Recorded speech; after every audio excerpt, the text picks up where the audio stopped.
TDP నేతలు మీడియాతో మాట్లాడుతున్నారు. ఇప్పుడు లైవ్ చూద్దాం. భాగంగా ఇదంతా కూడా కుట్రలు కుతంత్రాలు చేయడం జరిగింది. జగన్మోహన్ రెడ్డి పెడన్ నుంచి పెనంలూరుకి మార్చగానే అతని ఫ్రస్ట్రేషన్ స్టార్ట్ అయింది. ఏం చేయాలో తెలవలా. అక్కడ సంపాదించిన అవినీతి సొమ్ముతో ఇక్కడ కార్యకర్తలను ఏదో ఒక విధంగా లొంగ తీసుకోవచ్చు. తెలుగుదేశం పార్టీ కార్యకర్తలను కొనేసి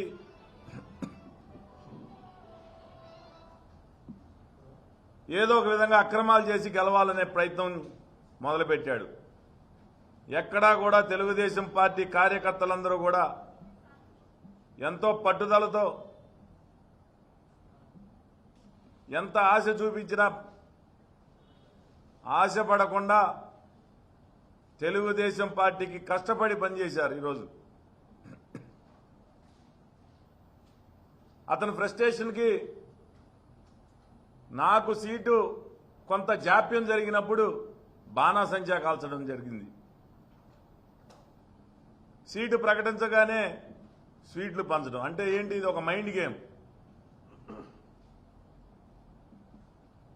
మైండ్ గేమో లేకపోతే ఇతన్ని పిచ్చోడు అనాలో ఏంటో కూడా అర్థం కాని పరిస్థితి. విచ్చలవిడిగా డబ్బులు ఖర్చు పెడతాం, విచ్చలవిడిగా మధ్య ప్రవాహం చేయటం. దాదాపు డిసెంబర్ జనవరి నుంచి పెనమలూరు నియోజకవర్గంలో అధికార దుర్వినియోగం చేశాడు. కానీ ప్రజలందరూ కూడా తెలుగుదేశం పార్టీ వైపున బోడే ప్రసాద్ని గెలిపించాలనే ఒక పట్టుదలతో మొన్న జరిగిన ఎన్నికల్లో ఓటేయటం జరిగింది.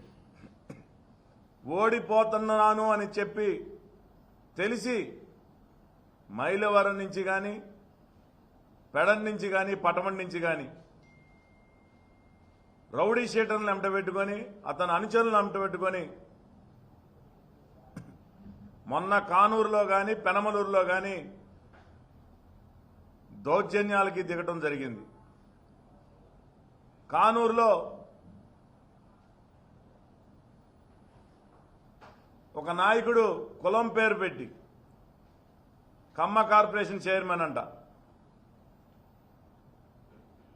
ఎవరైతే జోగి రమేష్ బంధువులో లేకపోతే ఆయన వర్గం ఉన్నారో వాళ్ళందరూ కూడా నా వైపు నిలబడితే ఈయన గారు నువ్వు ఏ కులానికి పుట్టావురా, ఏ కులానికి చేస్తున్నావు అంటే కులాలతో ఏం పని అంటే రెచ్చగొట్టే మాటలు, చెయ్యి చేసుకోవటం, బూతుల్లోకి వచ్చి పోలింగ్ బూతుల్లోకి వచ్చి భౌతికంగా దాడి చేయటం.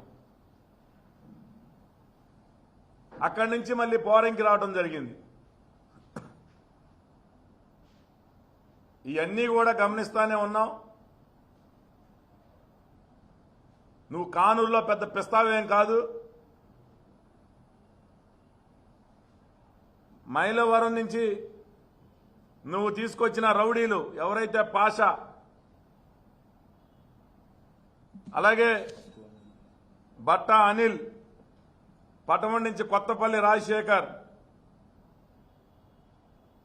గోగినేని ధనశేఖర్, నారగాని అశ్విన్, ఇంకా చాలా మంది రౌడీలు, చాలా మంది అనుచరులు పోలింగ్ స్టేషన్కి 200 మీటర్ల దూరంలో పర్మిషన్ లేని ఏ వ్యక్తిని అనుమతించకూడదు. అలాంటి నిబంధనలు ఉన్న సమయంలో పోలీసు వ్యవస్థ పెనమలూరు, ముఖ్యంగా పెనమలూరు పోలీస్ స్టేషన్లో ఉన్న సిబ్బంది కానీ సిఐ కానీ మొత్తం కూడా విఫలమయ్యారు. పోలింగ్లో దాదాపు గంటన్నర సమయం పోలింగ్ నిలిపివేశారు. పోలింగ్లో Telugu Desam party Bode ప్రసాద్కి one side election.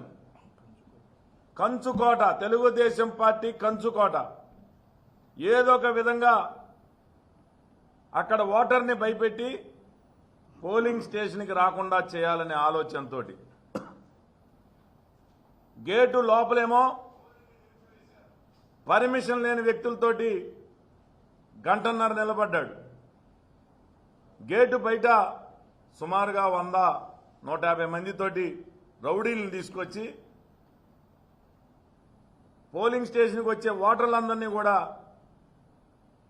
భయపడే విధంగా దాడులు చేయడం. నేను ఒకటే చెప్తా ఉన్నా, పోరంకిలో నా వెంట్రుక కూడా పీకలేవు నువ్వు. నిన్న కార్యకర్తల సమావేశం పెట్టి ఏదో గొప్పగా చెప్తున్నాడు, పోరంకినంట స్వాధీనపరుచుకున్నాడంట. ఇవేమీ రాజులు కాదు, సామ్రాజ్యాలు కాదు, నీ తరం కాదు కదా, నీ అప్ప తరం కూడా కాదు. పోరంకి ఓటర్లని ఒక గంట సేపు నువ్వు రాళ్ల దాడితోనో ఓటర్లని ఆపగలిగేవేమో కానీ నా వైపు ఉన్న ఓటర్లని ఎవరిని కూడా నువ్వు ఏమీ తిప్పుకోలేకపోయావు. మహా అయితే ఒక 500-600 ఓట్లు చెడగట్టగలిగావేమో కానీ నేను ఒకటే చెప్తా ఉన్నా, నువ్వు అనర్హుడివి. రేపు జూన్ 4వ తేదీ నాడు ప్రజలు నీ మీద అనర్హత వేటైపోతా ఉన్నారు. భారీ ఎత్తున ఓటమి చెందబోతా ఉన్నావు. ఎవరైతే నీ అండ చూసుకొని పోరంకిలో అవ్వచ్చు, కానూరులో అవ్వచ్చు, మైలవరం అవ్వచ్చు, పెడన్ అవ్వచ్చు, అలాగే పోలీసు సిబ్బంది అవ్వచ్చు, గంటన్నర సేపు 150 మందిని 200 మీటర్ల దూరంలో ఉండాల్సిన సంబంధం లేని వ్యక్తుల్ని గేటుని బయట నిలబెట్టగలిగావంటే అది పోలీసు అండ చూసుకొని. నేను ఒకటే చెప్తా ఉన్నా, రేపు జూన్ 9వ తారీఖు చంద్రబాబు నాయుడు గారు ప్రమాణ స్వీకారం చేయబోతా ఉన్నారు. ఎవరైతే వాళ్ళకి సహకరించిన పోలీసు అధికారులు ఉన్నారో, ఎంతటి వారైనా సరే, ఏ సిబ్బంది అయినా సరే, వాళ్ళ మీద చర్యలు తీసుకుంటాం. మేమేమో 200 మీటర్ల అవతల, వాళ్ళేమో గేటు ముందు. అంత దాడులు జరుగుతూ ఉంటే మా మీద 3 కేసులు పెట్టారు. పోరంకిని అంట ఆక్రమించుకున్నాడంట, స్వాధీనపరుచుకున్నాడంట.